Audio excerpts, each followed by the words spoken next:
O ko kore pe ai whainga maari e koe ni, ke tōku pe mua ke o ato ai ai Popoaki Sapate whae koe ni, pe mai whae, kai maa ai waifi koe ni i he hauani, pe moe whatawange pe e au lere i atu ia kia tekin mautolo hanu kotoa pe ai whanau, kai maa ai whamiri i he haua koe ni.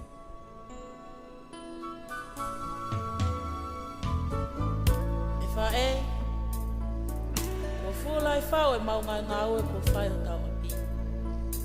Ia ko mau hiki kotoa ia, ki to tongi.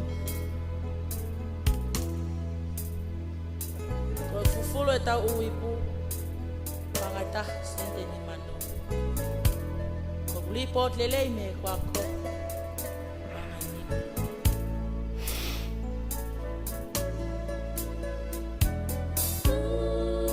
Whae, ko kuhua e tau ngōwe, pangata na manu. Ko whamau tau apu, pangata. Whae, ko kui ko tau wewe, tahan manu. Tata wewe, huan manu. Kato aya, paangata ta, kenite ni manoa.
O kou kore pe ke u whakatolo kai o atu ai Popoaki koe ni.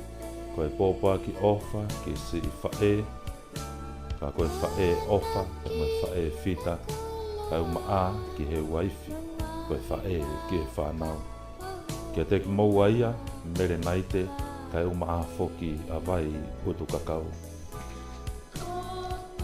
I aho koe ni, o kuongo ai nofo wā mamao.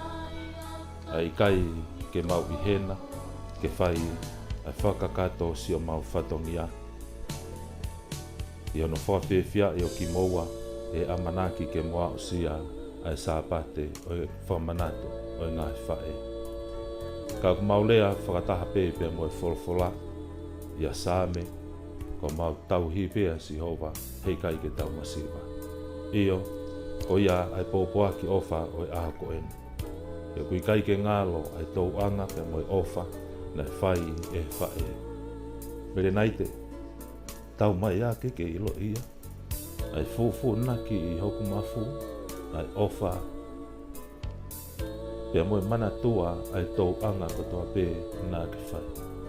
Io, he na I kai ke whakamu mu anima. Ana ke whai ai a okulerei. Koe uhi ko sio whaki a sio kukahau. Koe tō nou, o ngai fua whatongia. O kou fua pe I a koe. Koe tō nou, o e ku tae whie whakao mo. O kou ilo. Pea mo sio matai a koe. Kau kui kai ke ngalo ai a te au. Aho ngahi a kamaki. Pe nā ke taki au ke he lotu. Nā ke whakamālohi au ke he ako. Nā ke uheina pea mo moko sia. Nā ke whie kaia. Nā ke la aina pea mo bela hia. Pea me ngahi. Haa ke he o whainga ta a. Nā ke whekuki pea mo I. Ko hiko au. Pea mo toinga. O ki whana. A koe ahoni. Ko mautou whaitaha. Pea mo salute. Maalonga. Kia te koe. O whamalo. Malo e ofa. Malo e tau. Malo e tau ama. Malo e mena ko tawati. Kua tawange pepe mo o tua maha. Ne hifo. Anga e tāpuaki. E kei whai e pēa si o whakapulupulu. I e ngahi aho ka hoko mai. Maa fōke ai ku Popoaki ofa. Popoaki ofa o atu koeni. Pea mea sione whine wheu iaki. I siono hoa ofa anga. I e tauhi pea mo ofa ko toa pē. Ko ne whai o au si ai tounga koia. Ku iai ki whanau I he ahone. Ko tau whia. Ku hoko o aunga ai ngahi tau anga ko toa pē nā ke whai. Ka pau nei kai ke tuk tawhaaki I hot ku tawhaaki. He mooni ai tala. Ko tangata le rei. Ko whiwhine le rei I hono tua. Ko ia o ku mga tounga ai aho koe. Oia o atu ai e ku Popoaki tala manu. O Popoaki ofa kia te koe. Malo e tauhi. Malo e tau anga. Malo kawe a o ngai whatongia. Tou ka whaaki I a te au I e mea kotope. O kou kore whakamore kia te koe. Ia ngai tono no e fua whatongia whakatamai o kou whai. Kia te koe kai uma a o siotaki loto whai. A kou whakatawa ngi pepe mo o toa mafi. E hifo mai a ene tokoni. Pe mohono lau maari e kene whai a siotaki. O whakapulupulu a ki koe. Amano ia. E kei whakatolonga ho mo ui ki e kaha o. E ofa, puru whau. Pe mo e kātaki kua ke whai. E hel whare nā ta whakapapau ke ta langa te mahai kaha o. O kou ofa lahi atu kia te koe. Ia mai tau anga ko toa pēo kua ke whai. I kaua e o tua I e whanonga o kua ke whai. Mono whoa, ofa lahi atu. Malo e pou. Pea mo kei whakatomai a whatongia. Te mea tau ki whanua. Ofa lahi atu kia te kumoua. Koe ofa lahi atu ia. Te mea toenga. Koe whanau. Te mea Mariana. Ka mafo kia Nimilote. Nomi ola. Mere naite. Korianita. Langa kari. Ka pea fo kia Resieri. Vaireka te matieni e pe fokia mau he lotu te mosela. O whalahi atuia te mea sione whiniwhi uiaki te mei Wendowen, Queensland, Australia.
O tau wao mai I Hawani ki he whaaosinga ko ia o e tau Polokalama. Toi pe e tau Popoaki whaaosikoini, pia kahiri ko ia ko lawai e tau Polokalama. Ko le whamore atu pe ko hui ko e tuunga ko ia ne iai e tau ki whahauku whatongia. O Kaungaue atu ia e tau Polokalama I he haua koini. Ako whakatauanga pe ku lava pe o wau lere I atu. Ai whaaosinga ko ia o e tau Polokalama. E toko mua e whainga maari ko ni, ke o atu ia, ka masi oku waifi o whaanga ki wholaha.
Ko e Popoaki ofa, te mo e Popoaki talamanu, Sapate whae, te maau, ofa he lotu niu ila taisen. Ko e Popoaki ofa, Sapate whae, te mo e talamanu, kia te koe, ofa he lotu niu ila taisen.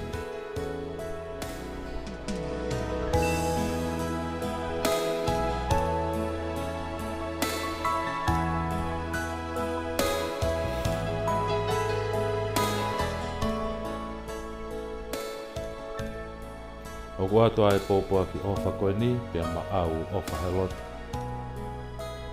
E magato unga, I ngā he tō whatongia ko toa pē tō ki whai, I si o taki whāmuri.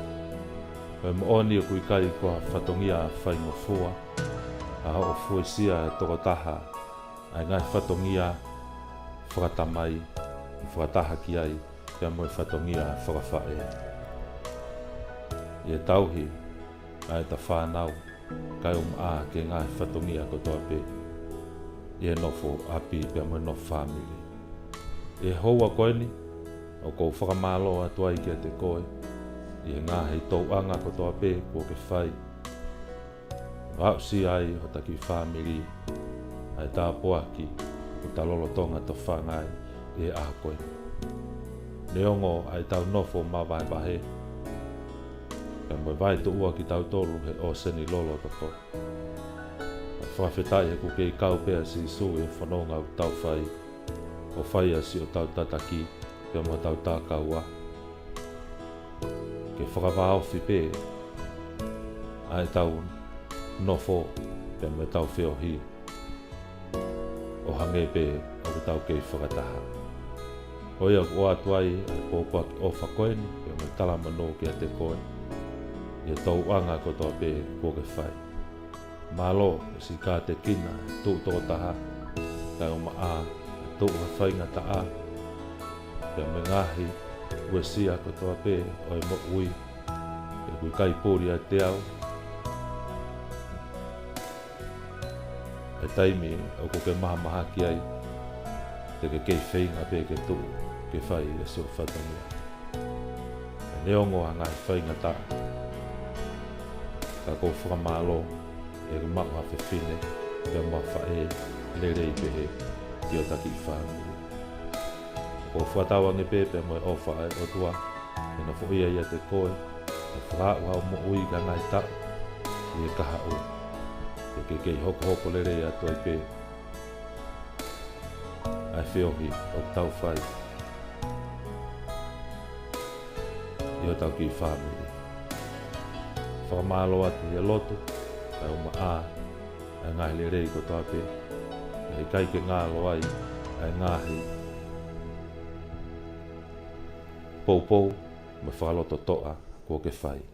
Koe ofa lahi atu ia pe mea te au, kai uma a si o taki I foha, mau he lotu. Agrisi, mate ma Tonga, taiseni, kai uma foki a mererina lava kei au. Ofa lahi atu kia te koe, whatawange ke kawa eiki I whanonga katoa pe o tau whai, Malo Aupito.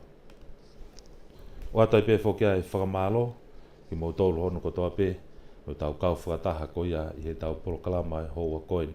O whakatawange pe, e au sia lelei e wheitona, e ngahi tapa ko ke katoa pe, e tonga eiki, e maa e wheito katoa pe tau ongo nai, ai ki Polokalama koini ko whai, a ono whakakato I he hoa koini. E aho pongpongi, whawhawhua ke hoko ai wha henghengi pe mi Australia, e toi whakahoko atuai ai tau livestream, ki on o atuai ai ngai Popoaki ofa, ke ngai whawhongai wha kotoa pe mei he loto kai ano pe mei whola. A kuata ai whamalo loto honga ia, ki mo tolu hono kotoa pe, mo kau I he tau Polokalama, mo e whatawange pe, nai toko ni atu, ai ngahi whas kotoa pe, au maa tau Polokalama, I he houani e te kumoutono. E toko moa, ke o atu peha tau whasi whakaosi, ke whakakatoa ke tau whatohia, ange koia ne mou mea I, ne o skeresi pe e tau Polokalama, e tangata ki whaiwhikau ke somi waitaiki. E toko pe, ke o ate whasi koe ni, ke mat moutoro, hiri ia, lava I pe ia, ai tau Polokalama e au. Reo maari o Samiu.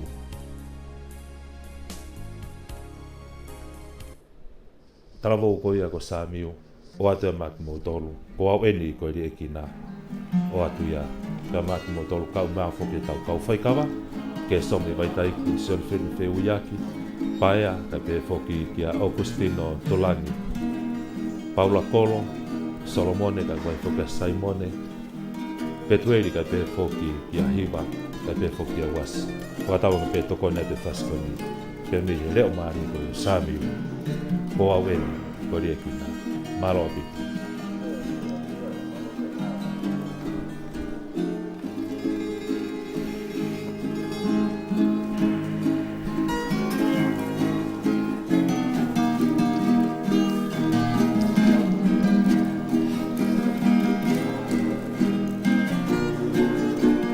Tang kamusi yono taleni ki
Ata pe whamalo lo tohonga ia, ko hi koe iko na o e whatongia koe ia o e a koen, lawa le rei ato ai a e tau Polokalama Sapate whae pe mei Queensland i Australia.